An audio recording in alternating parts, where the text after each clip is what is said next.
Hey, troops, Roy from Geeks Adventures, woohoo! So, remember what I said about this year being a very special year for anniversaries? Return of the Jedi, The Dark Knight, Iron Man, and later this year, Return of the King. Well, one I forgot. It's the 30th anniversary of the X Files.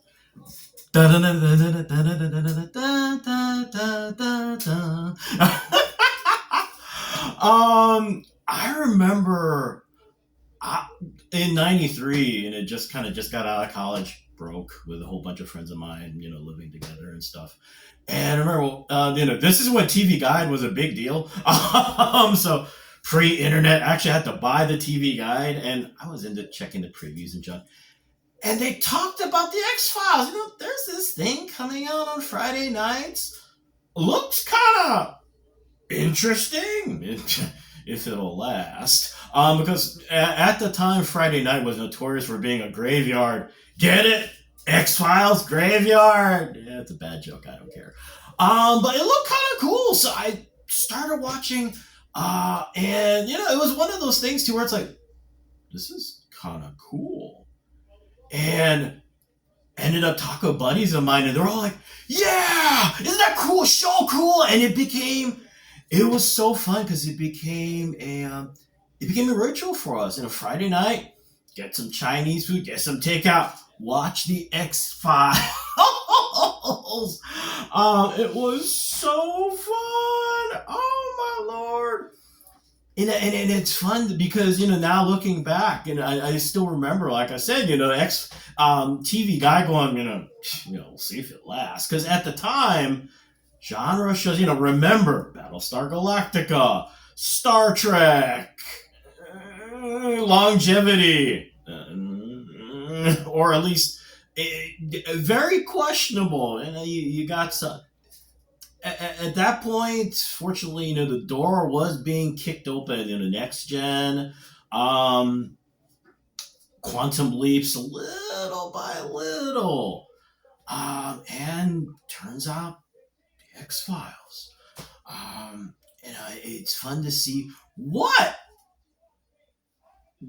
did it. I mean, 30. For me, and I think for folks in general, one of the big things with the X Files has always been the stories. There's always been talk about how the influences of the X Files, the Night Stalker, Twilight Zone. For me, even Dragnet. I mean, got the two partners. But the fun thing was the diversity of stories. It wasn't just a creature of the week. You had a little bit of sci-fi. You had a little bit of horror. You also had some pretty hysterical, funny stuff. Okay. Y'all remember the vampire episode at the trailer camp, right? A unique take on Rashomon of all things. So, they were able to draw and create so many different stories to keep you interested. And also along the way, those vast epic arcs. The introduction of the Black Oil aliens, all those times, either one or the other was kidnapped, disappeared, just drawing you in with so much unique storytelling. The other thing, this huge cast of so many fun characters. Cigarette smoking man, of course. Later on, Krychek, aka Rat Boy, and of course, the Lone Gunman. Oh, they were so cool. Although, if memory serves, didn't Skinner get him into Arlington, I think. But so many different, wonderful, vast universe of people to get into, and of course, Skinner. Their boss, their overseeing supervisor, who knows a lot more than he always let on. And of course led to the most interesting debate of that time period. Who was hotter bald, Skinner or Picard? And of course, if you're going to talk about the X-Files, Fox and Dana. And the believer versus the skeptic, yada, yada, yada. That sense of dichotomy and yet that sense of respect. It was so fun to watch them work together. Um, the snarky sense of humor versus the very straight by the book, sort of kind of by the book, over the decades, and how to be frank, I'm one of those that I like the fact that they never, at least when I was really into the show, they never became a couple. Just because for me it stopped the tropes, yada yada yada. And I always liked the idea that if you screwed with one, it was the biggest mistake of your life because the other one, or vice versa, they gonna get you and you gonna regret it. Partners always watching each other's back. Remember what I said about how genre shows were getting kind of.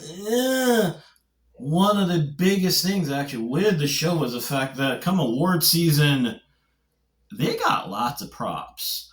Golden Globes in particular, they really love these guys because, well, the Golden Globes, yes, they have a checkered history, but the other thing I always liked about the Golden Globes is they tended to look outside the box for shows.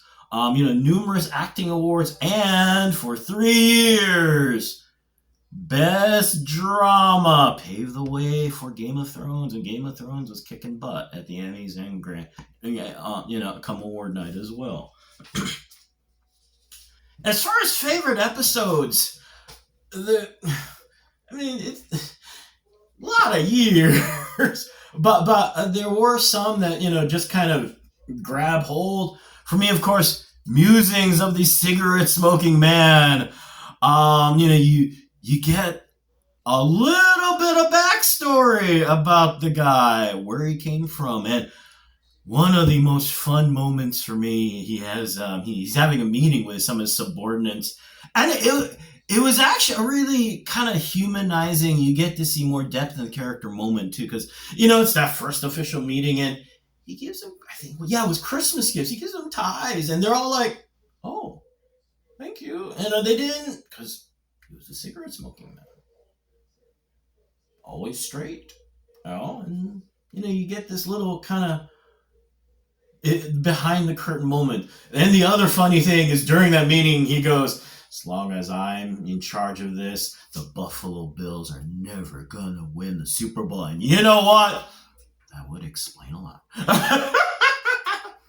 My favorite episode, though, isn't necessarily because of the story, is Die Hand sorry, no German.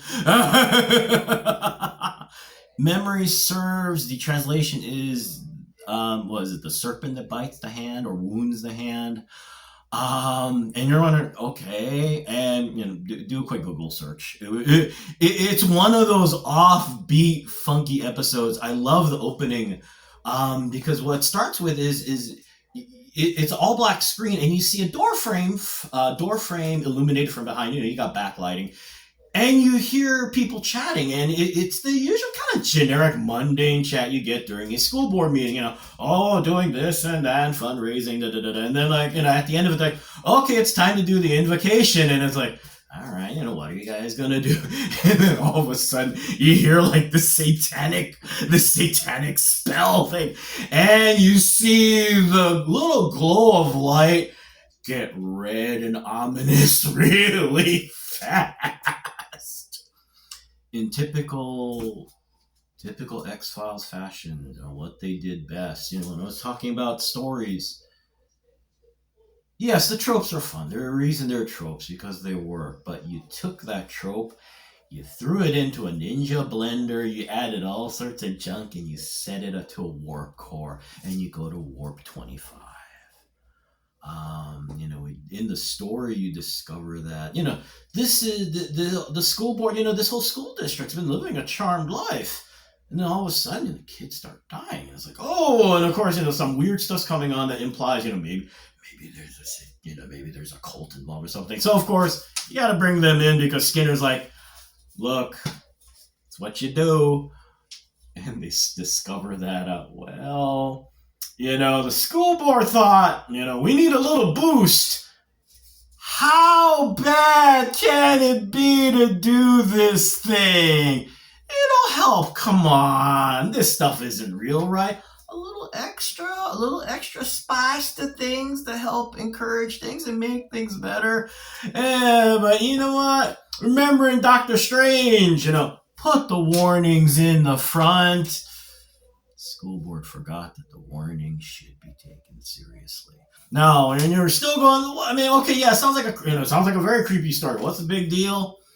This is the episode that was broadcast just after they won the Golden Globe in 95 for Best Drama Series. So it was like, you do the big win. So what do you do to celebrate? This is why we badass mofos. This is why.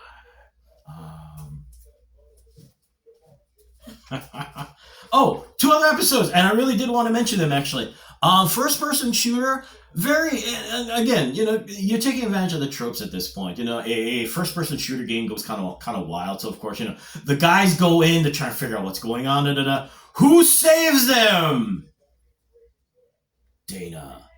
And a wonderful reminder that, Dana never missed a shot in the whole dang show. She was lethal. It was awesome. But of course, you can't mention episodes if you don't mention home.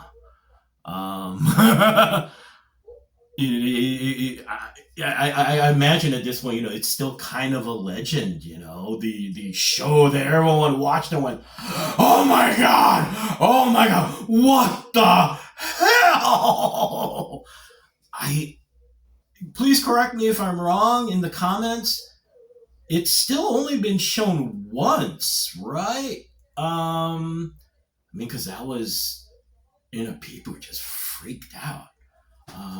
But anyway, one last thing about the joy and the whole fun of the X-Files. A pop song! Yay! Bree Sharp wrote a song, David Duchovny, about a really obsessed X-Files and David Duchovny fan.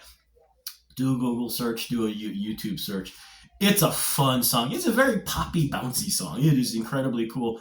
And hey, if there's anybody, that kind of has, please encourage her to re-release it or someone to re-release it or something, because it's the 30th anniversary and it's a really cool song. It's a lot of fun.